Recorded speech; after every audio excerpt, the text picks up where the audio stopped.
Yuk, dukung UFIT TV dengan belanja di UFIT Store. www.ufitstore.com.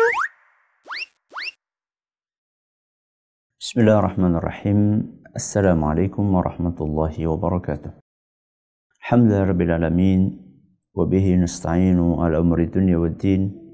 Wa sallallahu ala nabiyyina Muhammadin wa ala alihi wa sahbihi ajma'in. Amma ba'd. Kita panjatkan puja dan puji syukur kehadirat Allah tabaraka wa ta'ala. Pada kesempatan pagi yang berbahagia kali ini, kita kembali diberi kekuatan, kesehatan, hidayah serta taufik dari Allah Jalla wa Ala. Sehingga pada hari ini Jumat 3 Jumadal Ula 1437 Hijriah yang bertepatan dengan tanggal 12 Februari 2016, kita masih kembali diberi kekuatan, kesehatan, hidayah serta taufik dari Allah Jalla wa Ala, sehingga kita bisa kembali mengkaji ajaran agama kita yang mulia ini. Kita berharap semoga Allah tabaraka wa ta'ala berkenan untuk melimpahkan kepada kita semuanya ilmu yang bermanfaat, sehingga bisa kita amalkan sebagai bekal untuk menghadap kepada Allah Jalla wa Ala. Allahumma amin. Salam dan salam semoga senantiasa tercurahkan kepada junjungan kita Nabi besar Muhammad sallallahu alaihi wa ala alihi wa sahbihi wasallam, kepada keluarganya, sahabatnya dan umatnya yang setia mengikuti tuntunannya hingga di akhir nanti. Para pendengar Radio Insani 102,2 FM di Purbalingga, Purwokerto, Banjarnegara, Cilacap, Wonosobo, Kebumen dan sekitarnya. Para pendengar radio kita di Cirebon dan sekitarnya, radio Sahabat Muslim di Tegal dan sekitarnya, juga para pemirsa Insan TV dan juga UFIT TV dimanapun Anda berada. Alhamdulillah, kita masih bersama pembahasan tentang sholat lahir batin, yang kali ini akan memasuki pembahasan tentang doa setelah tasyahud akhir, di mana pada pertemuan yang lalu kita telah menyelesaikan pembahasan tentang tasyahud akhir beserta dengan sholawat juga. Maka pada hari ini kita akan mengkaji suatu amalan yang disyariatkan di dalam agama kita, yaitu untuk berdoa dengan doa-doa selain dari tasyahud akhir. Dan para ulama kita menjelaskan bahwa doa atau waktu setelah tasyahud akhir adalah salah satu waktu yang dianjurkan untuk memperbanyak doa, sehingga doa tersebut diharapkan akan mustajab, ya, akan dikabulkan oleh Allah tabaraka wa ta'ala. Dan di antara dalil yang menunjukkan hal tersebut adalah hadis yang diriwayatkan oleh Imam Muslim dari Abdullah bin Mas'ud radhiyallahu anhu, ketika beliau bercerita tentang apa yang diajarkan oleh Nabi sallallahu alaihi wasallam kepada beliau dan para sahabat yang lain. Setelah Nabi sallallahu alaihi wasallam mengajarkan kepada mereka untuk membaca tasyahud, kemudian Nabi kita Muhammad SAW menutup ajarannya tersebut atau menutup apa yang beliau sampaikan dengan sabdanya, "Tsumma yatakhayyaru minal mas'alati ma syaa." Kemudian setelah itu hendaklah dia memilih doa-doa yang dia kehendaki. Jadi Nabi SAW setelah mengajarkan kepada para sahabatnya tentang doa tasyahud, Nabi SAW memotivasi mereka untuk berdoa terserah mereka. Apa yang ingin dipanjatkan maka dipanjatkan. Maka dari hadis ini dan juga hadis-hadis yang lain, para ulama kita menyimpulkan bahwa doa setelah tasyahud itu sangat dianjurkan. Doa setelah tasyahud sangat dianjurkan. Lantas dengan doa apa kita mengisi waktu tersebut? Atau doa-doa yang seperti apa yang kita pilih untuk kita baca setelah tasyahud? Maka para ulama kita menjelaskan bahwa yang lebih utama adalah memilih doa-doa yang memang pernah diajarkan oleh Nabi kita SAW untuk dibaca setelah tasyahud. Ya. Kata mereka yang lebih afdal adalah memilih doa-doa yang secara tegas atau secara jelas dijelaskan atau diajarkan oleh Nabi SAW untuk dibaca setelah tasyahud. Dan itu lumayan banyak. Ya, di hadapan saya ada sekitar 9 doa. Ya, di antara contoh doa-doa yang diajarkan oleh Rasul SAW untuk dibaca setelah tasyahud. Sebagian ulama mengatakan selain itu juga boleh sebenarnya. Ya, selain itu juga boleh dan diprioritaskan doa-doa yang ada dalam Al-Quran atau sunnah Nabi Sallallahu Alaihi Wasallam. Akan tetapi tentunya alangkah baiknya kita memprioritaskan doa-doa yang memang oleh Nabi SAW diajarkan untuk dibaca pada saat itu, dan kita akan sampaikan beberapa doa tersebut. Seandainya memang kita cukup untuk kita bahas pada hari ini, maka kita akan selesaikan. Seandainya tidak cukup, maka kita akan lanjutkan pada pertemuan yang akan datang. Di antara doa yang diajarkan oleh Nabi kita Muhammad SAW adalah sebuah doa yang sudah ma'ruf ya di kalangan kaum muslimin, yaitu doa perlindungan kepada Allah dari 4 hal. Ya, doa perlindungan kepada Allah dari 4 hal. Yang itu disebutkan dalam sebuah hadis yang diriwayatkan oleh Imam Muslim dari Abu Hurairah radhiyallahu anhu, anin Nabi sallallahu alaihi wasallam qala, bahwasanya Rasulullah SAW pernah bersabda, "Idza tashahhada ahadukum," seandainya kalian selesai tasyahud, "falyasta'iz billahi min 4," maka hendaklah dia beristi'adzah, memohon perlindungan kepada Allah dari 4 hal. Jadi setelah kita selesai tasyahud, hendaklah kita meminta perlindungan kepada Allah dari 4 hal. Yaqulu, hendaklah dia membaca, Allahumma inni a'udzubika min adzabi jahannam. Allahumma inni a'udzubika min adzabi jahannam. Wa min adzabil qabri. Wa min adzabil qabri. Wa min fitnatil mahya wal mamat. Wa min fitnatil mahya wal mamat. Wa min syarri fitnatil masihid dajjal. Wa min syarri fitnatil masihid dajjal. Saya ulangi dari awal. Allahumma inni a'udzubika. Allahumma inni a'udzubika min adzabi jahannam. Min adzabi jahannam. Wa min adzabil qabri. Wa min adzabil qabri. Wa min fitnatil mahya wal mamat. Wa min fitnatil mahya wal mamat.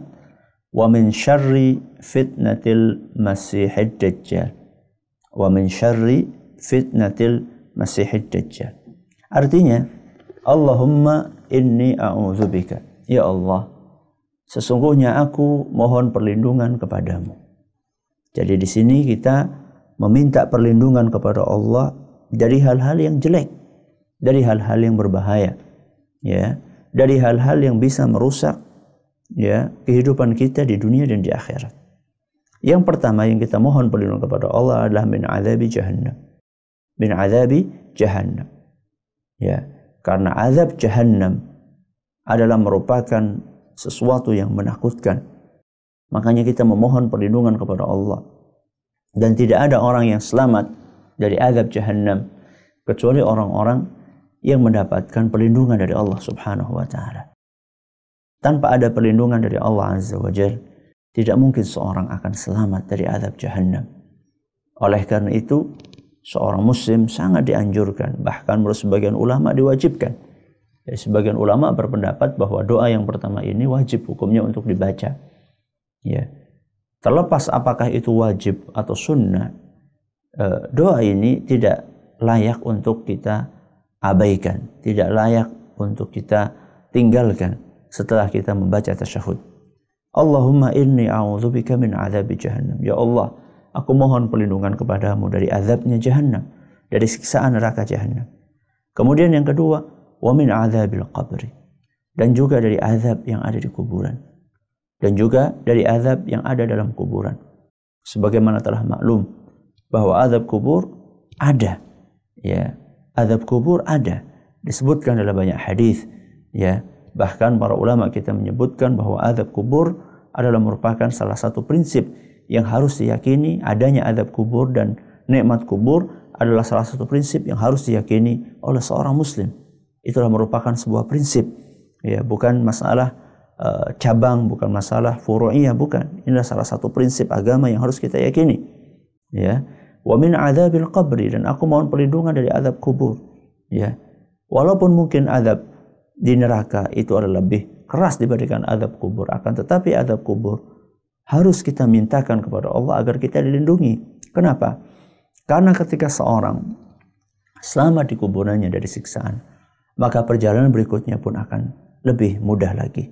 Sebagaimana yang disabdakan oleh Nabi kita Muhammad SAW dalam sebuah hadis yang diriwayatkan oleh Utsman bin Affan radhiyallahu an, ketika beliau pernah ditanya oleh salah seorang di antara kaum muslimin, tadhkurul jannata wan nara wa la tabki wa tabki min hadha, wahai Utsman, kenapa engkau ketika berbicara tentang surga dan neraka engkau tidak menangis?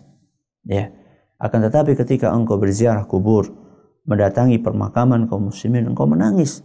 Ya, dan diceritakan beliau saat itu menangis sampai jenggotnya basah. Dan kita tahu persis bahwa jenggotnya orang-orang Arab itulah lebat. Berarti ketika jenggot yang lebat itu basah, berarti nangisnya adalah nangis yang betul-betul mengucurkan air mata yang banyak. Jadi beliau ditanya oleh seorang rakyatnya, wahai Utsman, ketika engkau berbicara tentang surga dan neraka, mengingat surga dan neraka, engkau tidak menangis. Kenapa engkau menangis ketika engkau berziarah kubur, mengingat kuburan, melihat kuburan? Maka kemudian beliau mengatakan, fa inni sami'tu Rasulullah sallallahu alaihi wasallam yaqul, aku pernah mendengar Rasulullah sallallahu alaihi wasallam bersabda, innal qabra awwalu manzilin min manazilil akhirah. Sesungguhnya kuburan adalah merupakan pintu pertama seorang hamba memasuki alam akhirat. Jadi ketika orang masuk ke dalam alam akhirat, dia akan melewati sebuah pintu yang memisahkan antara alam dunia dengan alam akhirat. Pintu tersebut adalah alam kubur. Ya.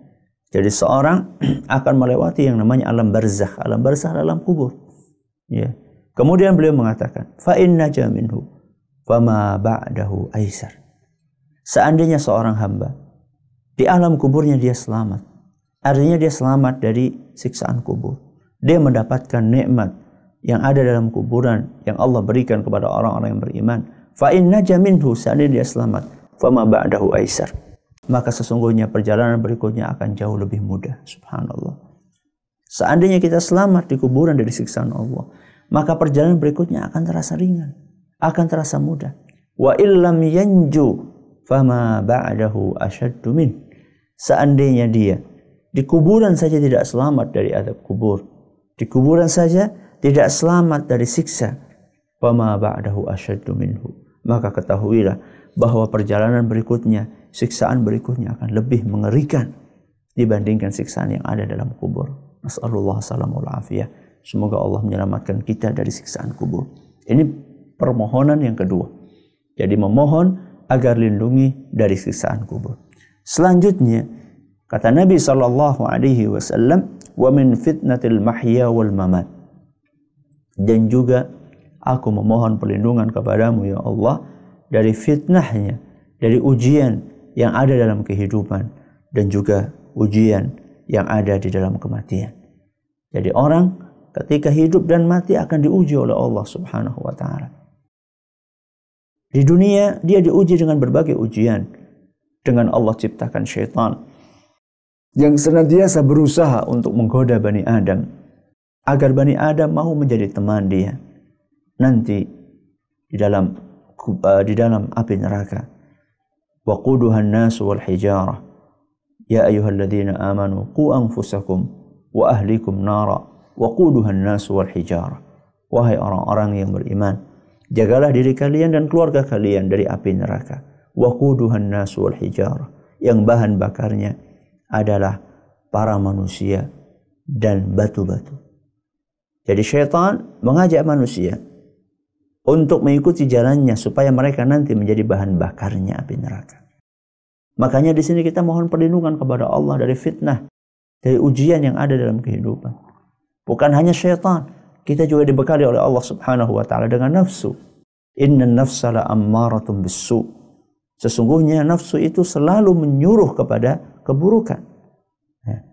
Walaupun kita juga dibekali dengan bisikan yang positif, yaitu dari malaikat, sebagaimana diceritakan atau disebutkan oleh sebagian sahabat Nabi SAW, inna linnasi lammatani, sesungguhnya manusia punya dua bisikan, ya, satu bisikan kepada kebaikan dari syaitan, dan satu bisikan kepada keburukan dari syaitan, dan yang kedua adalah bisikan kepada kebaikan dari malaikat. Dan terjadilah nanti pertempuran di dalamnya. Yang satu mengajak kepada kebaikan, yang satu mengajak kepada keburukan.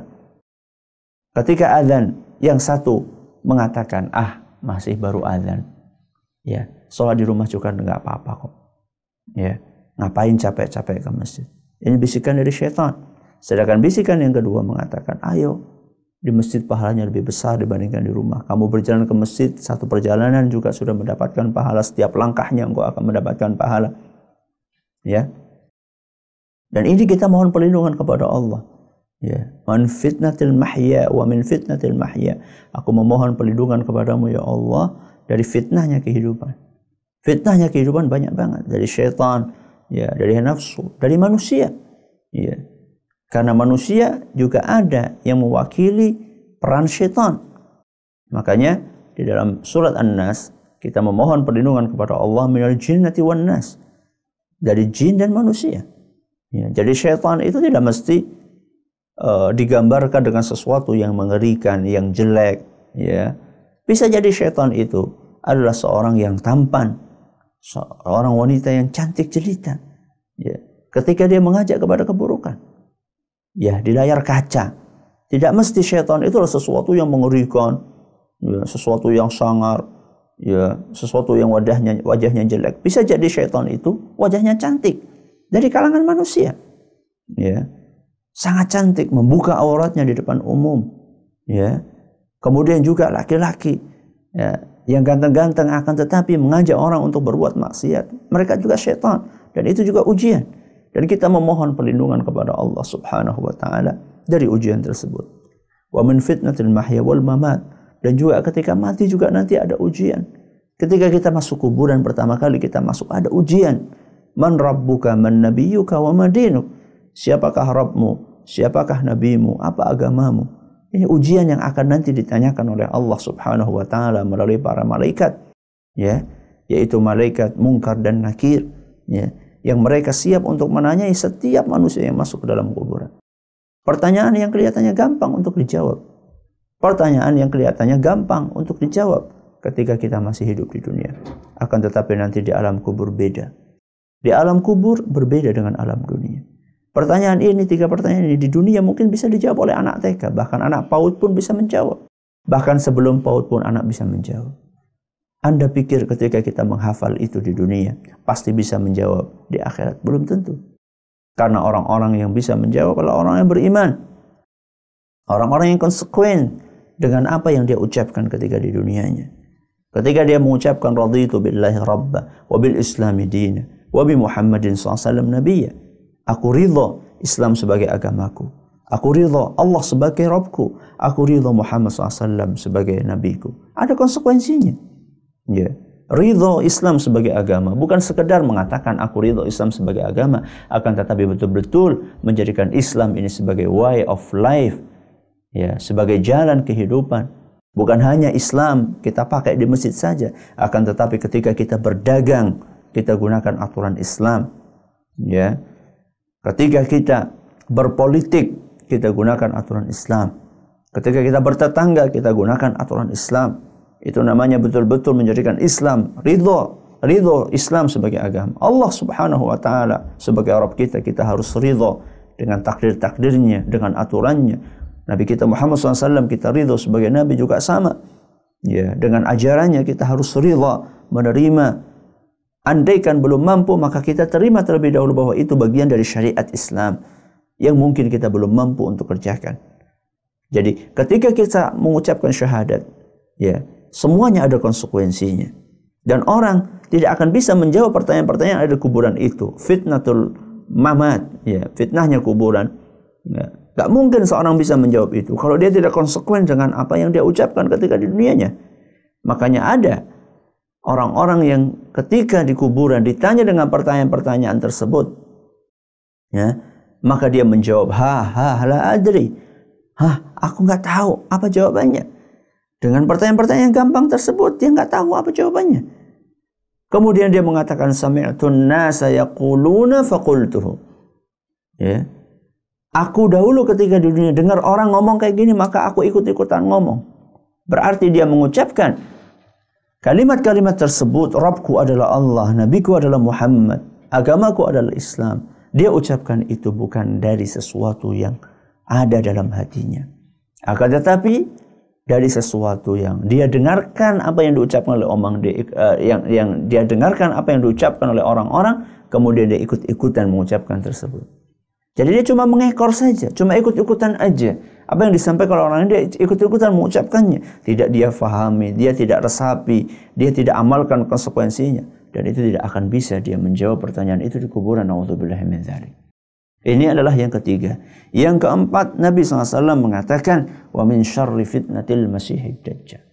Dan juga kami memohon perlindungan kepadamu ya Allah dari kejahatan fitnahnya al-masihud dajjal. Dajjal, ya, sosok makhluk yang akan menimbulkan kerusakan di muka bumi nanti pada hari kiamat, mendekati hari kiamat. Maka kita mohon perlindungan kepada Allah dari fitnahnya Dajjal, karena fitnahnya Dajjal adalah maha dahsyat, ya. Sehingga Nabi kita Muhammad SAW mewanti-wanti betul umatnya, ya, untuk terus mohon perlindungan kepada Allah dari fitnahnya, dari ujian, dari cobaan yang akan ditimbulkan oleh Dajjal. Dan ujiannya memang luar biasa. Ya, Dajjal diberi kekuatan oleh Allah Subhanahu wa taala untuk menampakkan seakan-akan surga dan neraka dia bawa. Ya, seakan-akan surga dan neraka dia bawa, padahal surga yang dia bawa adalah neraka dan neraka yang dia bawa adalah surga. Jadi saking mengerikannya Dajjal, ya, saking besarnya ujian yang akan ditimbulkan oleh Dajjal, sampai dia bisa memiliki kekuatan seperti itu. Masuk ke suatu kampung dan kampung itu tidak mau beriman kepada Dajjal. Oleh Dajjal, hujan itu dia tahan, sehingga kampung itu menjadi kampung yang kering. Nah, ketika dia masuk kampung yang lainnya, dan kampung itu orang-orangnya mau beriman kepada Dajjal, maka Dajjal pun bisa untuk menurunkan hujan, ya, dengan izin Allah tentunya sebagai bentuk ujian. Kemudian kampung itu menjadi kampung yang subur. Lihat bagaimana ujiannya, beratnya, ya. Maka kita mohon perlindungan kepada Allah dari fitnahnya Dajjal. 4 permohonan yang dianjurkan, ya, bahkan menurut sebagian ulama diwajibkan untuk kita baca ketika kita tasyahud atau setelah kita membaca tasyahud, yaitu dengan mengucapkan Allahumma inni a'udzubika min adzabi jahannam wa min adzabil qabri wa min fitnatil mahya wal mamat wa min syarri fitnatil masihid dajjal. Ini doa yang pertama yang dianjurkan untuk kita baca setelah kita tasyahud. Adapun yang kedua, yang juga dianjurkan oleh agama kita, adalah sebuah doa yang diriwayatkan oleh Imam An-Nasa'i dan sanadnya dinilai sahih oleh sebagian ulama, yaitu doa yang berbunyi Allahumma inni a'udzubika, Allahumma inni a'udzubika min syarri ma amiltu, min syarri ma amiltu, wa min syarri ma lam a'mal ba'du. Ya, saya ulangi. Allahumma inni, ya Allah, Allahumma inni a'udzubika min syarri ma amiltu, min syarri ma amiltu. Selanjutnya, wa min syarri ma lam a'mal ba'du, wa min syarri ma lam a'mal ba'du. Allahumma inni a'udzubika, ya Allah, sesungguhnya aku mohon perlindungan kepadamu, min syarri ma amiltu, dari keburukan apa yang aku kerjakan, ya, dari keburukan apa yang aku kerjakan. Wa min syarri ma lam a'mal, wa min syarri ma lam a'mal, dan aku mohon perlindungan dari keburukan apa yang belum aku kerjakan, ba'du, ya, apa yang belum aku kerjakan. Jadi di sini kita memohon perlindungan kepada Allah dari 2 hal. Yang pertama, dari keburukan apa yang kita kerjakan. Apa maksudnya? Yaitu dari efek-efek buruk dosa yang kita kerjakan. Sebagaimana maklum bahwasanya kita Bani Adam itu tidak lepas dari dosa, ya. Dan itu sudah sunnatullah, ya. Nabi kita Muhammad SAW bersabda, kullu bani Adam khata'. Setiap anak keturunan Nabi Adam itu banyak dosanya. Jadi kita yang keturunan Nabi Adam pasti banyak dosanya. Dan itu sudah sunnatullah. Akan tetapi bukan berarti kita itu pasrah begitu saja, ya. Bukan berarti kita pasrah begitu saja ketika dikatakan oh memang kita sudah sunnatullah banyak dosa kemudian kita terus melakukan perbuatan dosa. Tidak. Akan tetapi ya, di dalam agama kita diperintahkan untuk bersegera bertaubat kepada Allah Azza wa Jal. Ya, ketika kita selesai melakukan perbuatan dosa, segeralah diiringi dengan amal saleh agar dosa itu dihapuskan oleh Allah Subhanahu wa taala. Sebagaimana disebutkan oleh Nabi kita Muhammad sallallahu alaihi wasallam ketika beliau menasihati salah seorang sahabatnya, "Idza 'amilta sayyi'atan fa'atbi'ha hasanatan tamhuha." Seandainya engkau selesai melakukan dosa, maka segeralah lakukan kebaikan, segeralah lakukan amal saleh, niscaya amal saleh tersebut akan menghapuskan dosa itu. Ya, ini adalah anjuran dari Nabi kita Muhammad SAW agar segera kita mengiringi kebaikan, segera kita mengiringi dosa dengan amal saleh, supaya amal saleh tadi bisa menghapuskan dosa yang kita kerjakan. Akan tetapi belum tentu, ya, amal saleh kita diterima sehingga bisa menghapuskan dosa tersebut. Maka kemudian kita dianjurkan untuk meminta perlindungan kepada Allah dari dampak buruk dosa. Ya. Karena ternyata dosa itu memiliki dampak buruk. Ya. Dosa itu memiliki dampak buruk. Dan dampak buruknya banyak. Ya. Dampak buruk dari dosa banyak. Imam Ibnu Qayyim al-Jauziyah rahimahullah menyebutkan begitu banyak dampak-dampak buruk dari perbuatan dosa. Dan di antara dampak buruk tersebut adalah bahwa dosa yang dikerjakan oleh seorang hamba akan membuat dia terhalang untuk melakukan ibadah kepada Allah Subhanahu wa taala. Subhanallah. Jadi orang akan terhalang untuk melakukan ibadah gara-gara dosa yang dia kerjakan. Dan itu banyak disebutkan oleh para ulama kita.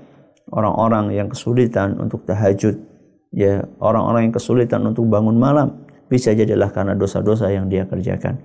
Maka seorang datang kepada Al-Hasan Al-Basri, ya, atau kepada seorang ulama, dan dia mengeluhkan, wahai Hasan, wahai Imam, ya, saya sudah siap, sudah berniat untuk bangun malam, sudah berwudu, udah nyiapin ini dan itu, akan tetapi kenapa saya tidak juga bisa bangun? Maka dia mengatakan, qayyadatka dhunubuka, sesungguhnya engkau telah terikat, terbelenggu oleh dosa-dosa yang kamu kerjakan. Jadi dosa yang dikerjakan oleh seorang hamba akan membuat dia menjadi berat untuk melakukan ibadah kepada Allah Subhanahu wa taala. Salat malam sulit, salat 5 waktu juga sulit gara-gara dosa yang dia kerjakan. Ya, makanya di sini kita mohon perlindungan kepada Allah dari keburukan dosa, efek buruk dari dosa yang kita kerjakan. Kita minta tolong kepada Allah. Kita mohon perlindungan kepada Allah supaya kita terhindar dari efek buruk tersebut. Ya, itu baru satu. Belum lagi efek yang lainnya akan membuat rezeki menjadi sulit. Akan membuat rezeki menjadi sulit. Oleh karena itu, seandainya kita merasa kesulitan untuk mendapatkan rezeki, maka dekatkanlah diri kita kepada Allah Subhanahu wa taala. Perbanyaklah istighfar. Allah Subhanahu wa taala berfirman dalam Al-Qur'an surat Nuh, "Faqultu astaghfiru rabbakum innahu kana ghaffara."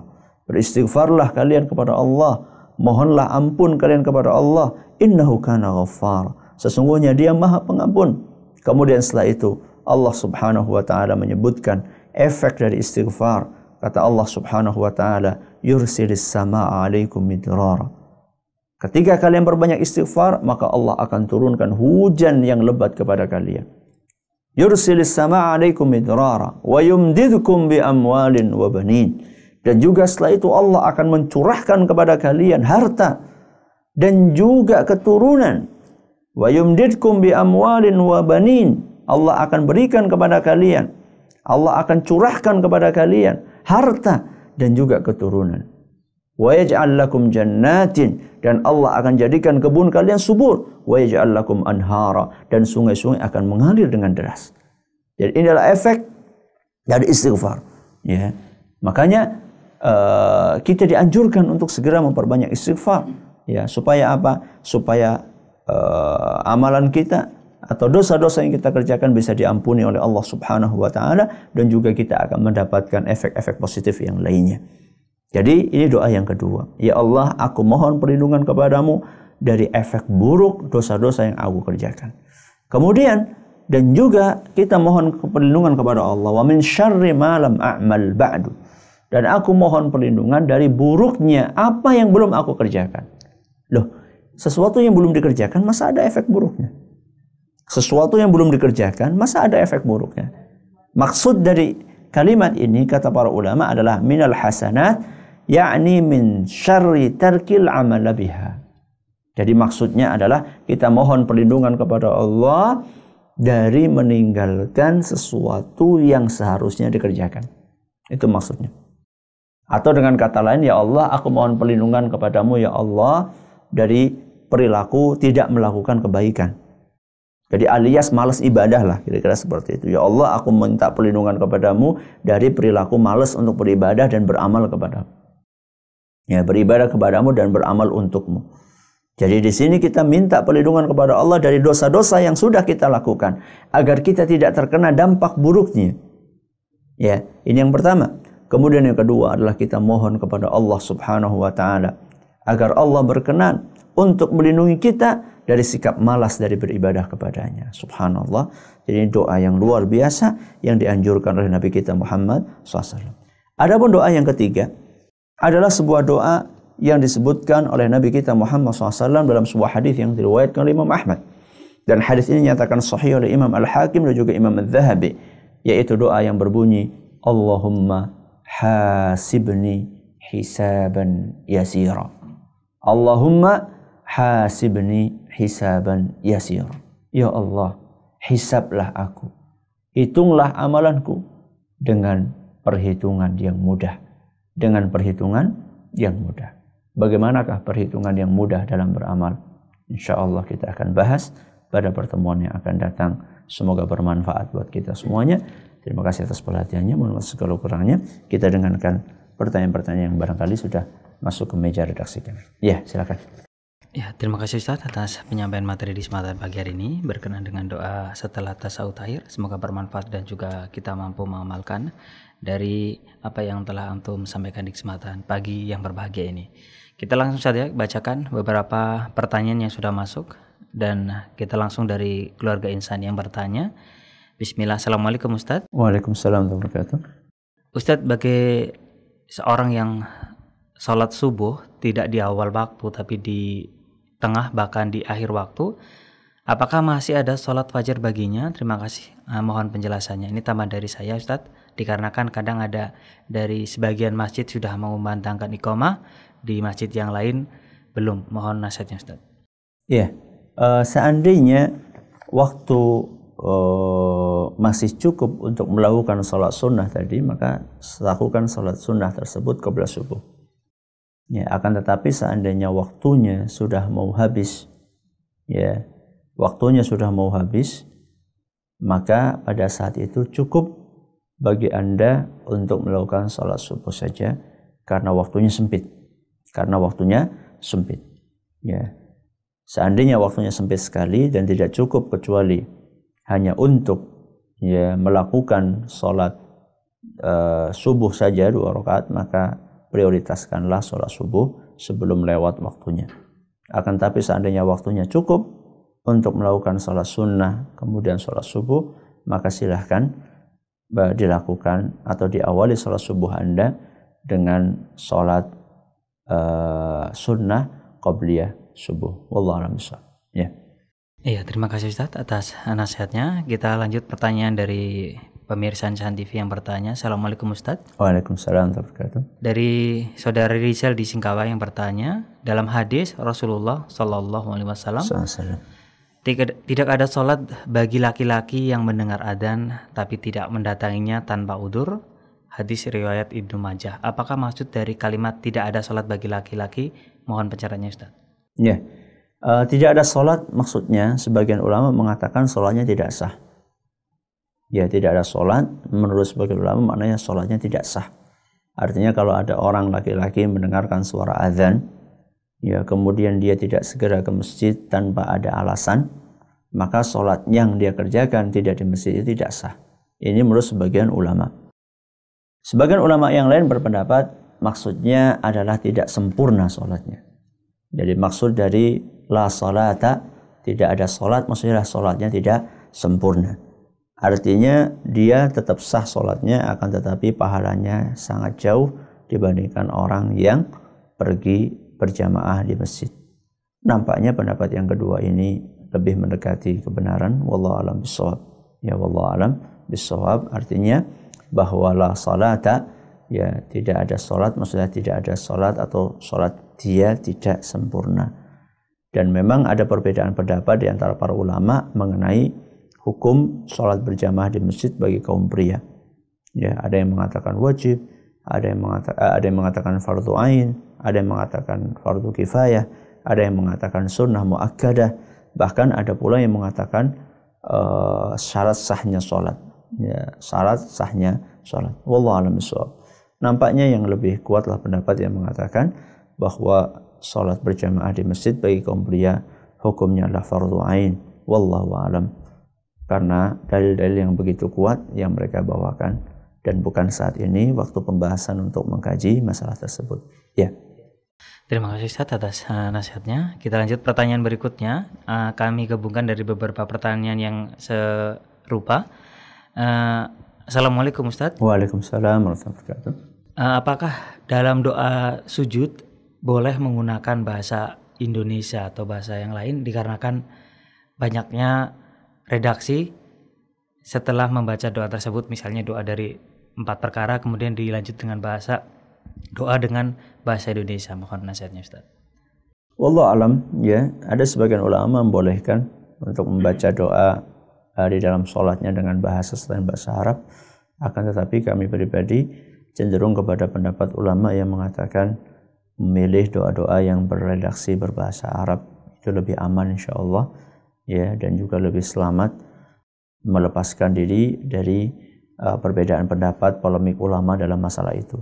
Maka sebaiknya Anda berusaha untuk menghafalkan doa-doa yang berbahasa Arab, ya, doa-doa yang Rabbana atina fid dunya hasanah wa fil akhirati hasanah wa qina adzabannar, itu sebuah doa yang ma'ruf, ya, sampai anak kecil pun juga banyak yang sudah bisa.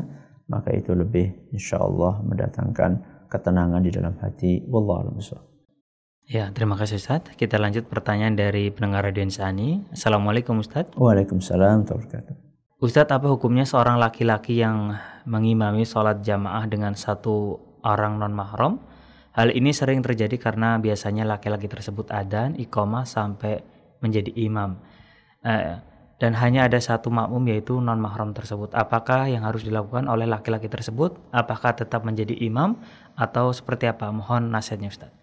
Tidak mengapa kalau memang kondisinya seperti itu dan juga terpisah, ya, tidak terlalu dekat, wanitanya di belakang, laki-lakinya di depan, karena memang tidak ada yang lain alternatifnya.